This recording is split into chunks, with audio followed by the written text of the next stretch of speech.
might see an interesting battle spell come out from Phoveus. I was expecting a Vengeance. Oh. Because usually, you need to go for that Vengeance if you are up against a 1-1 on the Phoveus in a losing lane like this. But it is not the Benedetta that he's up against, right? It is the Yuzong.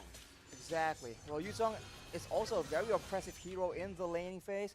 So we'll have to see that can Papadog actually get an advantage, and if he does have an advantage, right, it's still up to the rest of the team to enable, to try and catch out the players before the Phoveus in the hands of Papadog can actually make those crazy plays.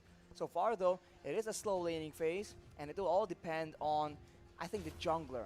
So far we've seen that both these teams like taking it easy all the way till number 4, but in this game, it's a bit more scrapping going on.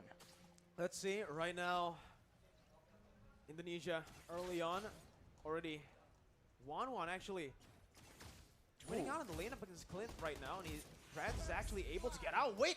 In the XP lane, it's a solo, it's a gank. It's a gank there, from 2v1, Erwin taken very low. That's the Inspire popped in. Brands looking for that kill onto Erwin. Will not be able to find it, but it's a lot of damage, and that pressure has been alleviated off the other members. Dreams gets caught. That's going to be the shadow kill to pick up another 1-for-1. This time, Argentina with their comfort picks are doing better. Argentina strikes back in the early game. Again, you can't take this team lightly. They are a serious contender in the tournament right now. Indonesia, they need to be a bit more careful, because if they let Yutun start snowballing, that can't be good for them as well. These squishier laners are going to be quite vulnerable, but I guess Brands will be the one that will be feeling the bulk of that aggression. Indonesia, though, already first onto the neutral objective now. Picks it up. No contest from Argentina, as Jotun doesn't have that purple buff.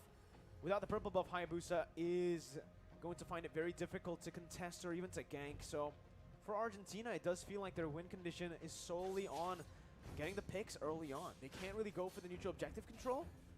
Dreams there with a cheeky invade, looking for that steal. But Taz on this Demon Slayer Benedetta.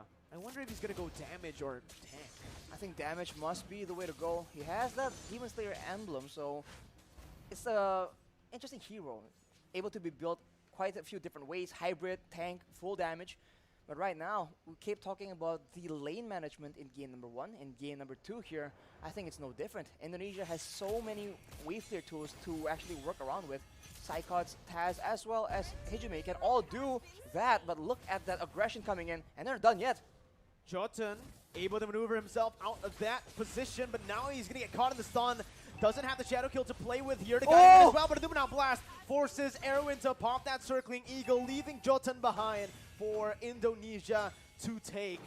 Erwin trying to dish out damage back, but again, it's Indonesia that it really feels like Indonesia has Argentina's number in the rotation game. You can see how they can just have such a good read on Argentina, because Dreams, he charged the Numenon Blast preemptively towards the top side, so they are a few steps ahead in these very messy skirmish engagements. And I think Taz is waiting. He's trying to try and steal that purple buff.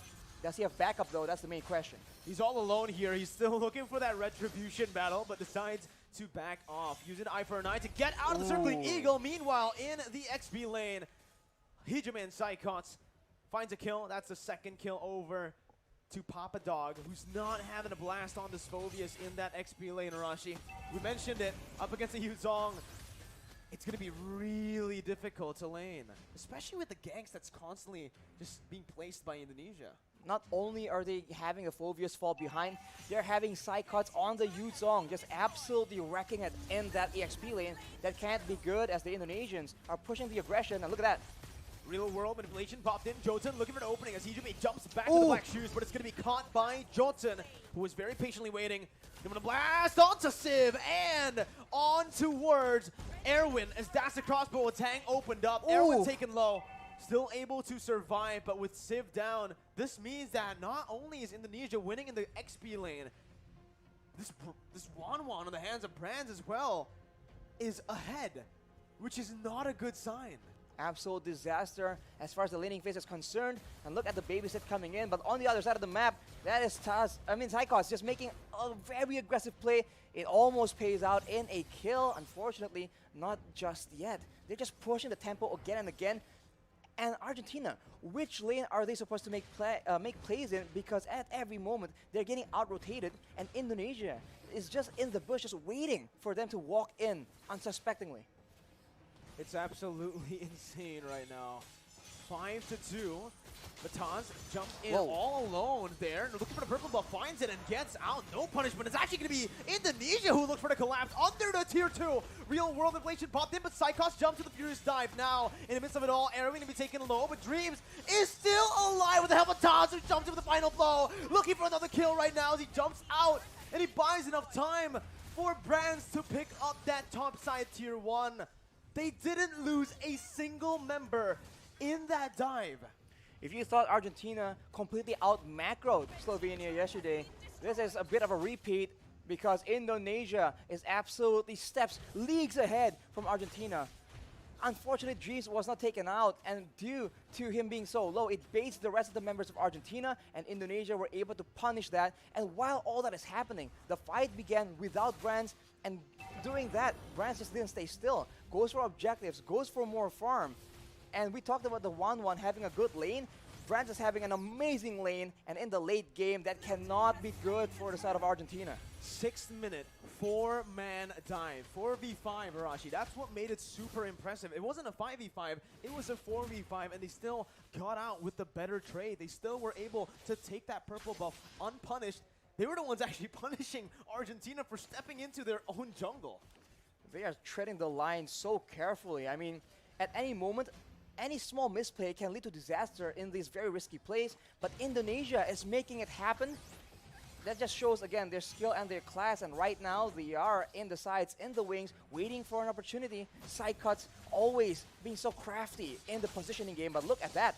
Jotun has the quad shadow, gets out, but it's going to be chunked by Hijume, who follows him under the turret with the black shoes, gets out. Real world inflation popped in, but that's going to be Tatu, who targets him down with the final blow. Forcing the flicker out, Dreams taken down in the back lines by Papadog as he jumps into the demonic force. Hijume falls as well. Indonesia, too over-aggressive, finally punished here by Argentina, but Brands is looking for the crossbow attack. Pops in the end against Papadog, who gets the safety with the guiding wind. Taz still looking for his Saykots with the Black Dragon form now, still going for this fight. It's a 3v5, but Indonesia still are able to push Argentina back, but it does not change the fact that Argentina were able to find another 2 kills.